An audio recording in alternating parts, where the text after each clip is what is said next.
Hi, and welcome to my channel, Laura's Library Card.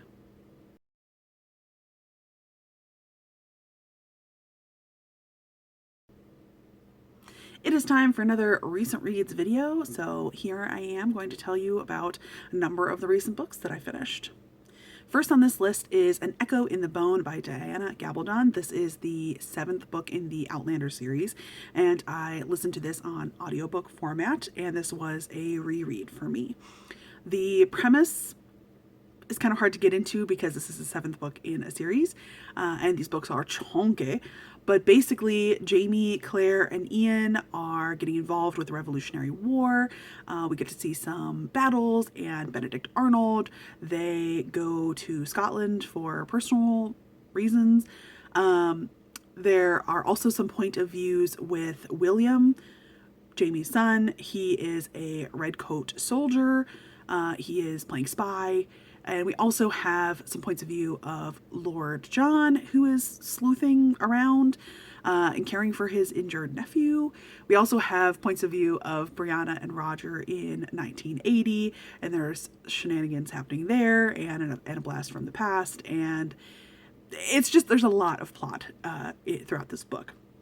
However, it was kind of boring also. I felt this way both the first time and the second time that I reread it. And I this time read it in 2 big chunks, more than 6 months apart. I read the first like almost exactly 50% last November-ish. And because there are so many points of view and plot lines, I just got bored and bogged down, especially Willie the Redcoat's point of view and Lord John's perspectives. They just didn't hold my attention. I will say that for me, the time handling elements was some of the weirdest elements in this book, because there are just these quick casual trips across the ocean in the 1700s, and one of our characters falls in love, and we barely get to see any of that happening, and the standing stones sort of seem to be becoming sort of a revolving door. So I'm glad that I read it. According to Goodreads, have read the 8th book, but I have like no memory of it. So I do intend to continue that eventually when I reread, because I know that the most recent one came out, but I haven't gotten there yet. The next book that I finished was Deaf Utopia, a memoir and a love letter to a way of life by Nyle DiMarco. I had the ebook of this, and it is a nonfiction memoir. So this is a memoir of Nyle and how he grew up as a 4th generation deaf person and proud of it. And then eventually he went on to be on both America's Next Top Model and Dancing with the Stars. So this book deals a lot with the time that he was in reality TV, and also some exploration of his sexuality. I did not know who this guy Nyle was before I saw this book recommendation on Instagram, but I find deaf culture to be super interesting and beautiful, and I have read and watched quite a number of books, movies, documentaries, etc. And I felt like this book was really written for a more of a hearing audience, and is just sort of chock full of remarks all about deaf culture, almost trying to assure the reader like how normal this guy is. And I 100% agree that I already have the understanding that ASL is a full and complete language, and deaf people can do anything they want, and lip reading is difficult, and hearing people are terrible about accommodations. Like, I did not need any of these messages, applied to me. And I, do think that Nyle DiMarco is a fair-skinned man who is very attractive in a relatively well-to-do family. I think he had a lot of privileges in his life, like completely, regardless of the fact that he was deaf. So sometimes this text did come across to me as a little educational for the hearing audience that I did not really need, and found that it actually kind of bogged down the text, and I was kind of annoyed with that. I also felt the writing was a little choppy and repetitive, but I did strongly feel that this functioned as a love letter to the deaf community and to Nyle DiMarco's family in particular. And I thought the reality TV elements were kind of interesting, because I have watched America's Next Top Model in the past, and I think that if you are someone who likes the reality TV elements, you will appreciate their discussion throughout this book. But if you don't care about that, then that'll probably bring the experience down for you. Technically, I then spent like 1 or 2 days reading volumes 5 through 10 of a manga series. This was the Water Dragon's Bride series, and I think that it'll be really difficult for me to talk about 7 volumes from the middle and end of this series, so I'm just not gonna really do that. I might do a separate video where I talk about that whole series, just because I feel like trying to discuss it at this point, and this number of volumes at the end of the series just won't be interesting for you or for me. So that's more that I read kind of right here in the same time frame, but I will move straight on to the next novel that I finished, which was Where the Crawdads Sing by Delia Owens. This was a book club choice, and I listened to the audiobook. The premise is that this is told in 2 timelines. One of them is, I think, 1969, where a body has just been found, and it is somebody who is well known in the town and ostensibly well liked. And then the other point of view is that we are following Kaya when she's quite young, 6 or 7, as she grows up in the marsh, and she has been abandoned by her family at a very young age, and she is surviving and then eventually even thriving while living in essentially isolation from other people. As a teenager, she gets to know a young man in town and falls in love with him, but it doesn't really work out. And as an adult, she begins a relationship with Chase, the guy who is murdered in the other timeline. And so we realize very early on that Kaya is being accused of his murder, and over the course of the book we start to learn a little bit more about the relationship of, eventually in her timeline that catches up to when she is actually arrested for his murder. And so the last third of the book, I would say, kind of turns into a legal procedural with a following of the court trial of Kaya for the murder of Chase. So I listened to the audiobook for this book, and I felt like the narrator was okay overall. I was a little annoyed by her tone and cadence for Kaya's speaking voice, and I do agree with a lot of reviewers that say that overall the writing of the dialogue just throughout the whole book is sometimes kind of cringy. And I also saw a couple of reviewers pointing out some dialect issues, and saw complaints saying that the speech patterns and dialogue was typed phonetically in the book, and that was obnoxious, but I didn't read the book with my eyeballs. To me, the strength of the writing in this book was actually around the nature elements and the dramatic setting, where the marsh and the lagoon and the water and the ocean all play a huge role in Kaya's life and her focus and what she's doing, and the setting almost functions as its own kind of character and major role in this book. With regards to this being a mystery or suspense, I predicted the ending. I kind of wanted more just out of this whole book. I felt the book was really kind of like middle of the road. I wanted more information as to why there was so much prejudice from the townspeople against Kaya. That just never really got explained. There were a couple other, plot holes in the court case, and just sort of some of her characterization and personality fluctuated throughout the course of this book. And yeah, I could probably go on a whole big long rant about this. Not a rant, but just I felt very meh about it. And then when my book club went and saw the movie, I felt very meh about the movie as well. So, plus I do know that there was some sort of controversy around the author, Delia Owens, and how she's wanted for questioning and or linked to a murder in real life in Africa or something. So that was a little sus. The next 3 titles I'm going to discuss only very briefly were ones that I read for the Love in the Night readathon, which I did a whole vlog for, so I will leave that linked up in the cards and down in the description if you want to go there for full thoughts, full exciting reviews. But very briefly, I read How to Date Your Dragon by Molly Harper. This is a story where a woman who is a human is sent to Mystic Bayou in Louisiana, I think, to learn more about how humans and all these supernatural creatures coexist there, and she ends up falling for a dragon shifter, and this is their romance. I felt like it had a really great cast of characters, great small town vibes. I wanted a little bit more from the romance. I felt like it was just a smidgen lacking in its actual development. And I also wanted a little bit more from the mystery part, because somehow it was not very tense.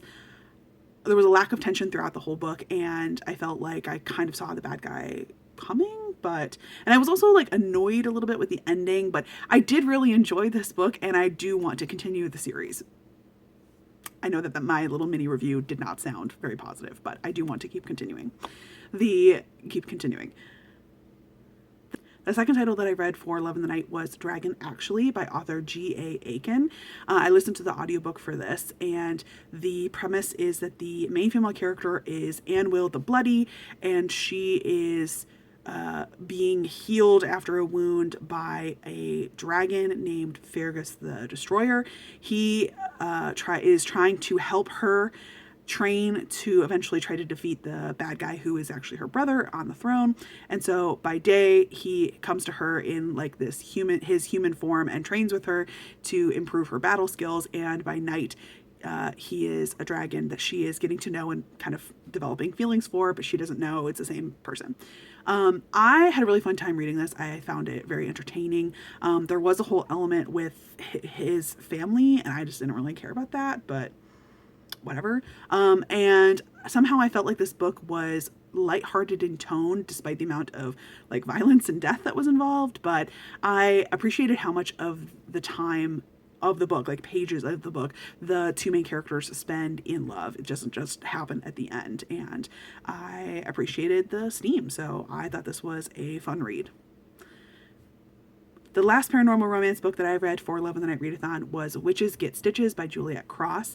I had the ebook for this, and this is the third book in her Stay a Spell series.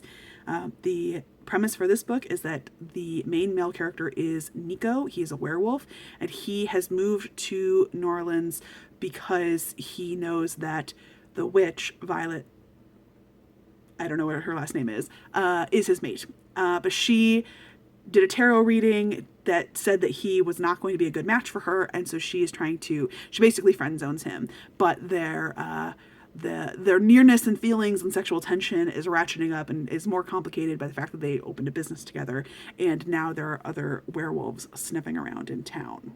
I really love Juliette Cross's writing style. It was super fun to come back to this world and this family. Violet is the third sister. I loved Violet. She might be my favorite of the three heroines so far from books 1, 2, and 3. I felt like she had just this great amount of sass and independence, and Nico was a great, moody, hot musician. He had a good dose of desire and also character depth and patience. And so my only complaint about this book, which was very minor because I gave this book, I think, 5 stars, was that I felt like the plot was just a hair weaker than the previous books. It felt like a sort of miscommunication trope was happening here outside of their romantic relationship. 2 titles left to discuss. The second to last one I'm going to discuss is This Is How You Lose the Time War. This was written by Amal El-Mohtar and Max Gladstone, and I listened to the audiobook of this.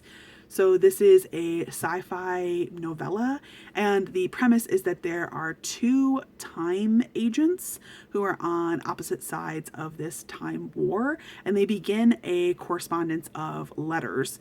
And letters start off as very like taunting and playful banter with some barbs thrown in, and then they slowly turn into more and more curiosity, and eventually it leads to these characters falling in love.